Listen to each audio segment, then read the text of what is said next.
My name is Tim Phillips, and I'm the CEO and founder of Beyond Conflict. I would say the first thing to keep in mind is just to understand how the brain works.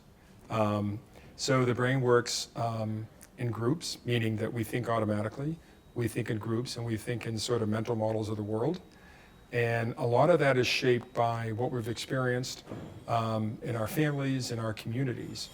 And also, if we live in a community or a party or even a tribe that has very clear identity lines, then a lot of that has a huge influence on how the brain sees the world or how we see the world. So it's important to unpack that, to recognize that it's important to focus on how we think, not what we think. People tend not to make choices in a purely reasonable way. They tend to make them based on identities, and particularly identities that are under threat, or if their community is feeling particularly under threat or misheard or misunderstood.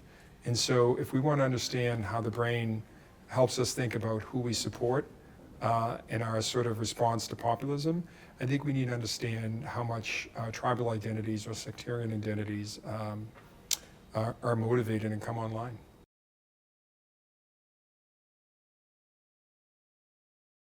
Really, over millennia, our brains evolved to be predictive and to be scanning our environment all the time. So just the very essence of doing that means you're going to be making mistakes. We see it in families, we see it in communities. But picture in a big country where there's a lot of division and it's increasing, and then you have political and some media and others reinforcing that at the same time that local media is being hollowed out.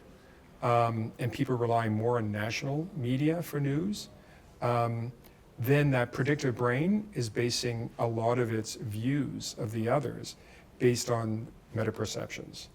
And when they're hearing a lot of negative meta-perceptions of the other, and when you have leaders who are very polarizing by their very nature, you get into this sort of toxic brew of sort of meta dehumanization, meta outrage, meta anxiety, meta fear, so many sacred values being violated, that it's really a toxic brew that feeds off each other.